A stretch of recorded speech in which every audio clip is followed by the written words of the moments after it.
Good morning everyone. प्रिय विद्यार्थियों, हमने पिछली वीडियो में अंश पूंजी शेयर कैपिटल के बारे में जानकारी प्राप्त की थी। आज हम अंश शेयर के बारे में ये जानकारी प्राप्त करेंगे कि अंश किसे कहते हैं, शेयर क्या होता है। तो सबसे पहले शाब्दिक अर्थ में अंश या शेयर का अर्थ है हिस्सा या भाग, पोर्शन।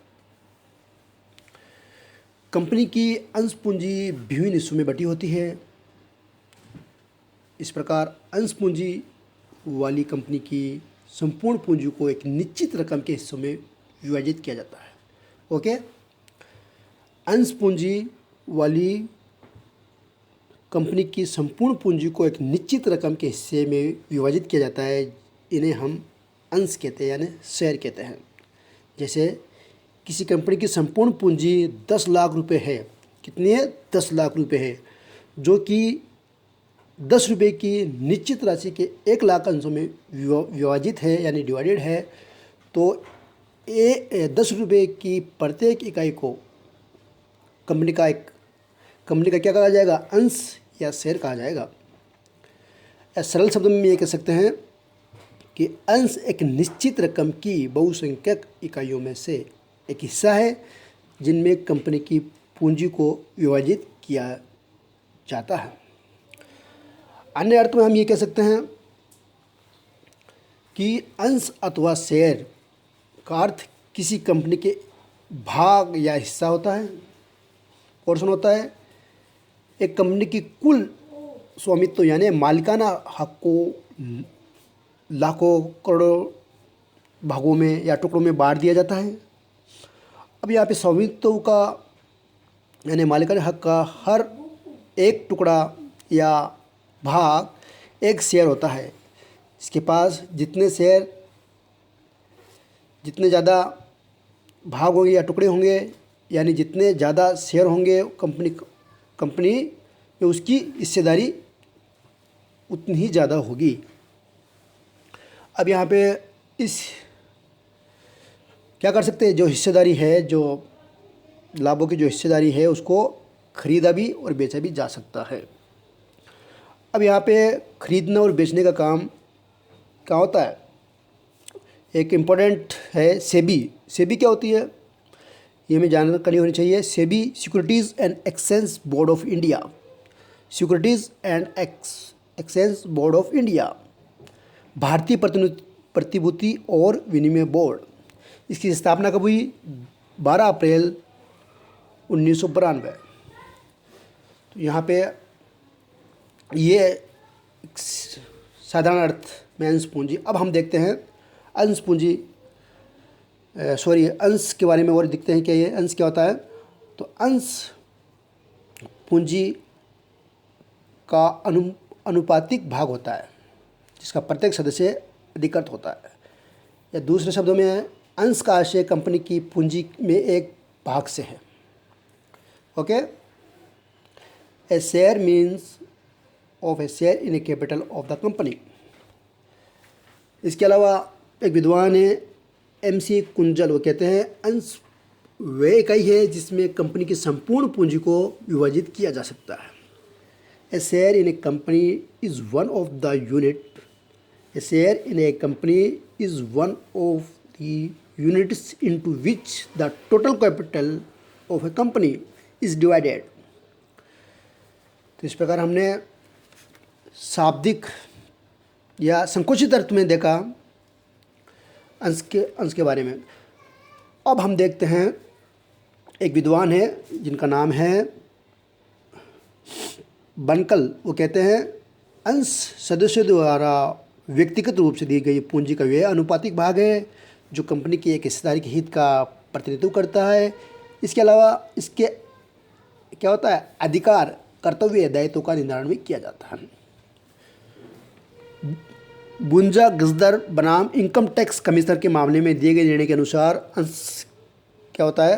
अंश ऐसा अधिकार होता है जो अंशधारी को कंपनी के अस्तित्व में रहने के लिए, ठीक है, कंपनी के अस्तित्व में रहने के लिए दौरान अर्जित लाभ में से हिस्सा प्राप्त करने का अधिकार प्रदान करता है।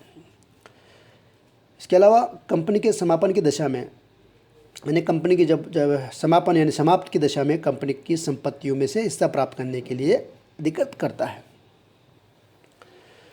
कि इस प्रकार हमने देखा।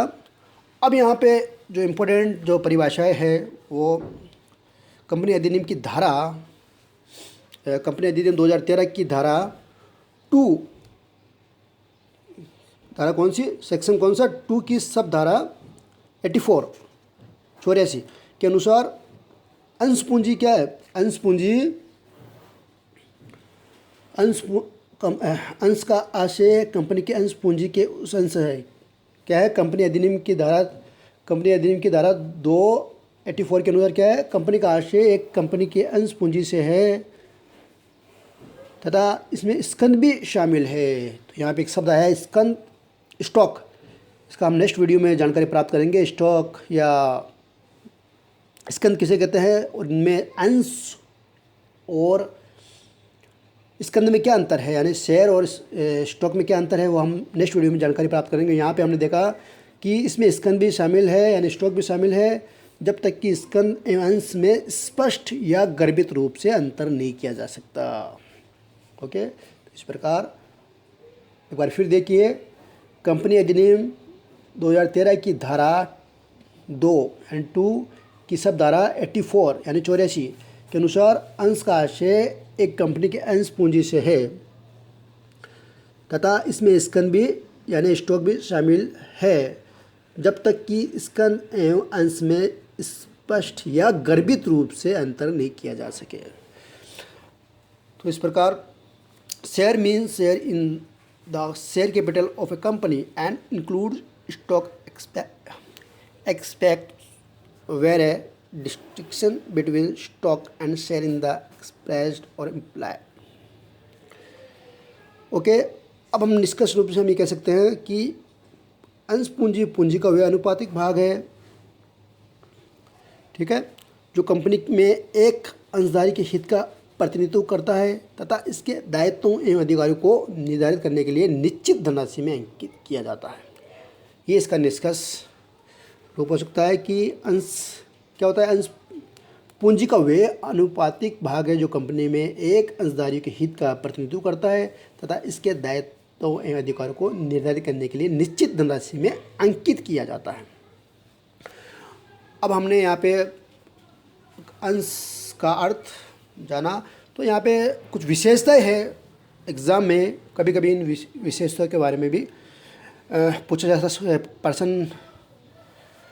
क्वेश्चन पूछा जा सकता है कि अंश की विशेषताएं लिखिए, यानी शेयर की जो नेचर्स है उनके बारे में बताइए। तो यहाँ पे सबसे पहली विशेषता है कि अंश क्या होता है, चल संपत्ति होती है, जिन्हें अब यहाँ पे चल संपत्ति यानी मूवेल जो एसेट्स है, चल संपत्ति के बारे में हम नेक्स्ट वीडियो में जानेंगे। लेकिन यहाँ पे चल संपत्ति है क्या, जो मूवेल है, चल संपत्ति का मतलब होता है जो एक स्थान से दूसरे स्थान पर ले जाया जा सकता है। तो यहाँ पे अंश क्या है, चल संपत्ति है, इन्हें चल संपत्ति में से ही शामिल किया जाता है। ओके, किसको, अंश को। नेक्स्ट है कंपनी के अंतर्नियम में दी गई विधियों के अंतर्गत इसका हस्तांतरण किया जा सकता है। किसका, अंश का। कंपनी के अंतर्नियम में दी गई विधियों के अंतर्गत इसका हस्तांतरण किया जा सकता है, अंश का। फिर नेक्स्ट इसकी जो विशेषता है अंश की वो है अंश किसी अंश पूंजी वाली कंपनी के अंश पूंजी का एक भाग होता है। ओके, हमने ये जाना। फिर नेक्स्ट है प्रत्येक अंश का अंकित मूल्य होता है, अंकित मूल्य होता है इसका। प्रत्येक अंश का क्या होता है, अंकित मूल्य होता है, बिना अंकित मूल्य के अंश में जारी नहीं किया जा सकता। ये भी जानकारी होनी चाहिए मैं कि प्रत्येक अंश का यानी कि शेयर का अंकित मूल्य होता है, बिना अंकित मूल्य के अंशों में अंशों को जारी नहीं किया जा सकता। फिर नेक्स्ट है प्रत्येक अंश का एक क्रम सीक्वेंस, एक क्रम संख्या निर्धारित की जाती है, वे अंश उसी क्रम की संख्या के नाम से पुकारा जाता है। ये भी इम्पोर्टेंट है। फिर नेक्स्ट है प्रत्येक अंश या अंशों के लिए एक अंश प्रमाण पत्र यानी सर्टिफिकेट निबंध किया जाता है। यह प्रमाण पत्र अंश का अधिकार का प्रमाण होता है। फिर इसके बाद में प्रत्येक अंश का रजिस्ट्रेशन होता है। ओके, पंजीयन होता है। इसके अनुसार अंशधारी का नाम क्या लिखा जाता है, अंशधारी का नाम, शेयर होल्डर का नाम लिखा जाएगा एवं पता, एड्रेस। इसके लिए इसके बाद में अंशों की संख्या, कितने अंश है उनकी नंबर्स ऑफ शेयर, इसके बाद प्रदत्त राशि इत्यादि का लेखा सदस्य के रजिस्टर में किया जाता है। ओके, फिर नेक्स्ट है भिन्न प्रकार के अंशधारियों के, जो शेयर होल्डर है कि भिन्न प्रकार के जो अंशधारी है, भिन्न प्रकार के अंशधारियों के भिन्न अधिकार, दायित्व एवं कर्तव्य होते हैं। फिर है नेक्स्ट अंश का मूल्य मुद्रा में, ओके, मुद्रा में प्रकट किया जाता है। इसका मूल्य किसी अन्य किसी रूप में व्यक्त नहीं किया जा सकता है।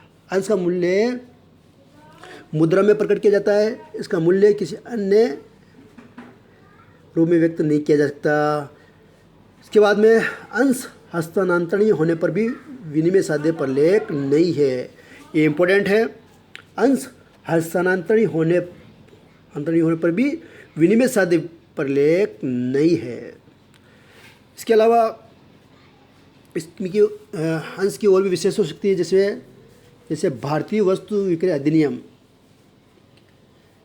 के अनुसार अंश माल है। क्या है? अंश शेयर क्या है? माल है, गुड्स है। इसका क्रय विक्रय भी किया जा सकता है, लेकिन इन्हें बंधक में क्या रखा जा सकता है? इन्हें बंधक के रूप में भी रखा जा सकता है। तो ये भी एक विशेषता हो गई। नेक्स्ट और लास्ट है, यदि कंपनी के अंशों का हस्तांतरण डिपॉजिटरी अभिलेख यानी डिपॉजिटरी के माध्यम से होता है।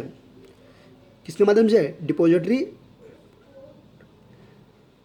अभिलेख के माध्यम से होता है। तो अंशधारी का नाम इस अभिलेख में हितधारी स्वामी बेनिफिशियल ओनर के रूप में लिखा जाता है। तो इस प्रकार हमने देखा अंश किसे कहते हैं और अंश की जो मुख्य विशेषता है उसके बारे में हमने इस वीडियो में चर्चा की। Thank you.